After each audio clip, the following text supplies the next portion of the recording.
아틀레티코 마드리드는 승격팀 말라가를 상대로 무려 56분 동안 단 한 골도 만들어내지 못했습니다. 공을 오래 소유했지만 공격은 지나치게 단조로웠고 말라가의 두꺼운 수비벽은 좀처럼 흔들리지 않았습니다. 결국 디에고 시모네 감독이 승부수를 던졌습니다. 그리즈만이 남긴 등번호 7번을 물려받은 이강인이 터치라인 앞에 섰습니다. PSG를 떠나 스스로 주인공이 될 무대를 선택한 한국인 미드필더의 라리가 복귀전이 시작되는 순간이었습니다. 그리고 정확히 14분 뒤 메트로폴리타노가 폭발했습니다. 오른쪽 측면에서 공을 받은 이강인은 안전한 백패스나 평범한 크로스를 선택하지 않았습니다. 첫 번째 수비수의 중심을 흔들고 두 번째 수비수의 태클을 짧은 터치로 피한 뒤 중앙으로 파고들었습니다. 세 번째 수비수가 슈팅기를 막기 위해 달려왔지만 이미 늦었습니다. 이강인의 왼발이 번개처럼 휘둘러졌습니다. 약 20m 거리에서 출발한 슈팅은 시속 120km에 가까운 속도로 수비진을 통과해 골문 오른쪽 상단에 꽂혔습니다. 골키퍼는 몸을 날릴 시간조차 얻지 못했습니다. 평소 감정을 쉽게 드러내지 않는 시모네 감독은 두 손으로 머리를 감쌌습니다. 56분 동안 풀리지 않던 경기를 한 선수의 결단이 순식간에 끝내버렸기 때문입니다. 그런데 가장 놀라운 반응은 경기장 밖에서 나왔습니다. 경기를 지켜보던 레알 마드리드의 주제 무리뉴 감독이 이강인의 슈팅을 보는 순간 자리에서 벌떡 일어난 것입니다. 그리고 그는 뜻밖의 이름을 꺼냈습니다. 이강인이 왼발을 휘두르는 순간 나도 모르게 일어났습니다. 슈팅의 궤적과 속도, 그리고 골문을 바라보는 냉정한 표정까지. 아주 짧은 순간 손흥민의 골을 보고 있다고 착각했습니다. 두 선수의 주발이나 세부적인 슈팅 자세가 완전히 같다는 의미는 아니었습니다.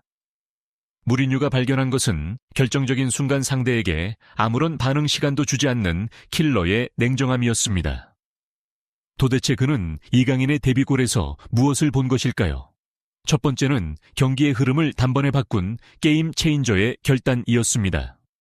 무리뉴에게 골의 진정한 가치는 아름다움보다 그것이 나온 상황에 있습니다. 이미 3대 0으로 앞선 뒤 터지는 추가골과 모두가 막혀 있을 때 균형을 깨뜨리는 골의 의미는 완전히 다릅니다. 아틀레티코는 56분 동안 말라가의 수비를 뚫지 못했습니다. 이강인은 벤치에서 상대 수비의 움직임을 관찰한 뒤 투입됐고 불과 14분 만에 해답을 찾아냈습니다. 새로운 팀에 합류한 선수가 그런 위치에서 공을 받으면 대부분 안전한 선택을 합니다. 크로스를 올리거나 뒤로 패스하며 실수를 피하려 하죠. 그러나 이강인은 자신이 직접 경기를 끝내야 한다고 판단했습니다. 이강인은 측면에 머무르지 않았습니다. 상대가 바깥쪽 패스를 예상한 순간 과감하게 중앙으로 파고들었고 3명의 수비수가 접근하는 사이 열린 작은 슈팅 각도를 놓치지 않았습니다. 무리뉴는 바로 이 결단에서 손흥민의 모습을 발견했습니다. 손흥민도 그랬습니다. 팀이 답답할 때 책임을 다른 사람에게 넘기지 않았습니다. 작은 공간이 열리면 슈팅했고 그 한 번의 선택으로 경기를 바꿨습니다. 이강인의 골에도 같은 책임감이 있었습니다. 그것은 단순한 자신감이 아니었습니다. 언제 패스하고 언제 자신이 직접 끝내야 하는지를 정확하게 판단하는 능력, 즉 주인공의 사고방식이었습니다. 시모네 감독이 두 손으로 머리를 감싼 이유도 분명했습니다. 자신이 준비한 전술의 범위를 넘어선 답을 이강인이 스스로 만들어냈기 때문입니다. 두 번째는 골을 넣은 뒤 드러난 이강인의 축구 두뇌였습니다. 원더골을 기록한 젊은 선수는 쉽게 흥분할 수 있습니다. 더 화려한 장면을 만들기 위해 공을 오래 끌거나 수비 임무를 잊은 채 두 번째 골만 노리는 경우도 많습니다. 하지만 이강인은 달랐습니다. 세리머니를 마친 뒤 곧바로 수비 위치로 돌아왔습니다. 상대의 전진 패스를 차단하고 몸싸움으로 공을 되찾았으며 역습이 시작되자 날카로운 침투 패스로 루크먼을 골키퍼와 맞서는 위치에 세웠습니다. 비록 추가골로 이어지지는 않았지만 그 장면은 이강인의 변화가 원더골 하나에 그치지 않았다는 사실을 보여주었습니다. 진짜 좋은 선수는 골을 넣은 뒤 무엇을 하는지 보면 알 수 있습니다. 이강인은 만족하지 않았습니다. 다시 압박하고 공을 되찾고 동료에게 더 좋은 기회를 제공했습니다. 주인공이 되고 싶어 하지만 팀의 질서를 무너뜨리지 않는 선수입니다. PSG 시절과 가장 달라진 부분도 바로 이것이었습니다. PSG에서 이강인은 때때로 다른 스타들을 지원하거나 측면의 빈자리를 메우는 보조 역할에 머물렀습니다. 자신의 강점인 중앙지향적인 드리블과 창의적인 패스를 충분히 보여줄 기회가 많지 않았습니다. 그러나 아틀레티코에서는 상황이 완전히 달라졌습니다. 시모네는 이강인에게 수비적인 책임을 요구하면서도 공을 잡은 뒤에는 과감하게 판단할 자유를 주었습니다. 튼튼한 수비 조직이 그의 공격적인 모험을 보호했고 이강인은 데뷔전 원더골로 그 신뢰에 답했습니다. PSG의 높은 연봉과 화려한 환경을 떠난 결정도 다시 평가받기 시작했습니다. 이강인이 원한 것은 편안한 계약이 아니라 자신이 경기의 결과를 결정할 수 있는 무대였습니다.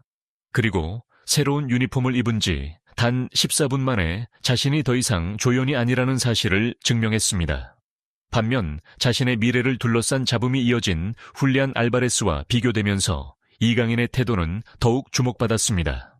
개인의 조건이나 이적설보다 그라운드에서의 결과에 집중했고 첫 번째 기회가 찾아오자 골과 경기 최우수 선수라는 결과로 모든 질문에 대답했습니다.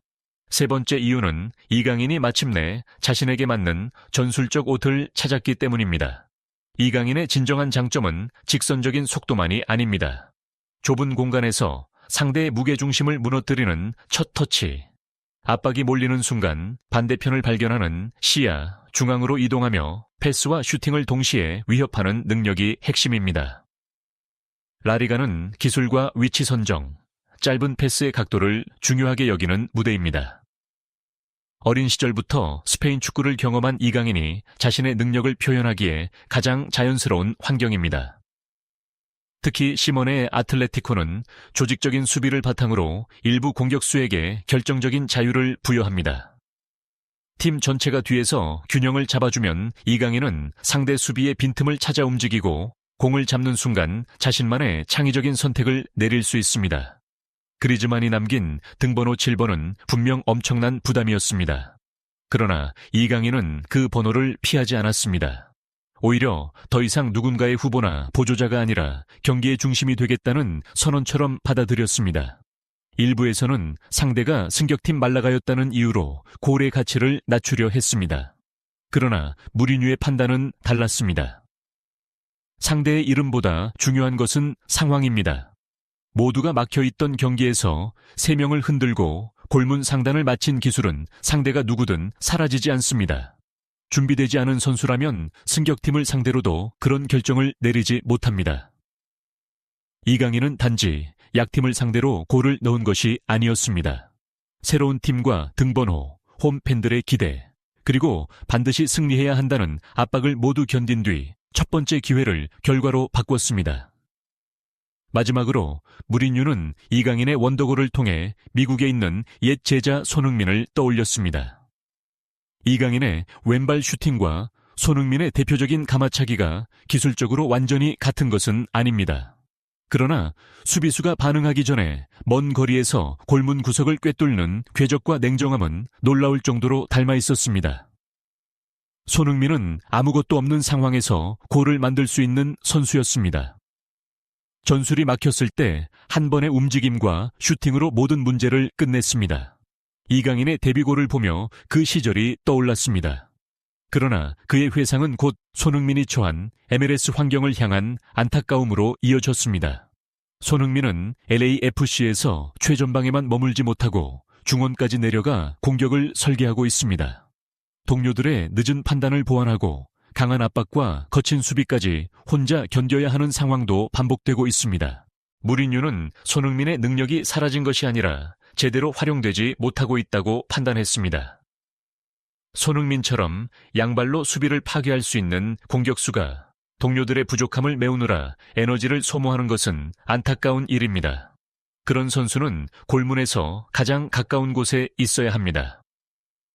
이강인의 성공적인 라리가 복귀는 손흥민에게도 하나의 메시지가 될 수 있었습니다.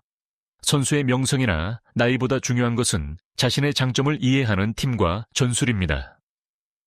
PSG에서 제한적인 역할에 머물렀던 이강인이 아틀레티코에서 자유를 얻자 곧바로 주인공이 된 것처럼 손흥민 역시 적합한 환경을 찾는다면 유럽 무대에서 다시 치명적인 모습을 보여줄 수 있습니다. 무리뉴는 마지막으로 옛 제자를 향해 메시지를 남겼습니다. 이강인의 슈팅을 보며 손흥민의 이름이 다시 유럽 전체에 울려 퍼져야 한다고 생각했습니다. 아직 늦지 않았습니다. 라리가든 프리미어리그든 손흥민의 움직임을 이해하는 팀은 반드시 존재합니다. 이강인은 데뷔전에서 단 14분 만에 아틀레티코의 답답한 흐름을 깨뜨렸습니다. 3명의 수비수를 무너뜨린 원더골로 승리를 이끌었고 경기 최우수 선수까지 차지했습니다. 하지만 그 골의 진정한 의미는 아름다운 궤적에만 있지 않았습니다. PSG에서 조연으로 머물렀던 선수가 자신에게 맞는 무대를 찾아 주인공으로 돌아왔다는 데 있었습니다. 동시에 미국에서 힘겨운 시간을 보내는 손흥민에게도 또 다른 가능성을 보여주었습니다. 한 명은 라리가로 돌아와 첫 경기부터 자신의 가치를 증명했습니다. 이제 유럽은 또 다른 한국인 전설이 돌아와 다시 한번 그 익숙한 궤적을 그려주기를 기다리고 있는지도 모릅니다. 여러분은 이강인의 원더골에서 손흥민의 모습이 떠오르셨나요? 손흥민 역시 자신을 제대로 이해하는 유럽의 팀으로 돌아와야 한다고 생각하시나요? 여러분의 의견을 댓글로 자유롭게 남겨주세요. 좋아요와 구독, 알림 설정도 부탁드립니다. 끝까지 시청해주셔서 감사합니다.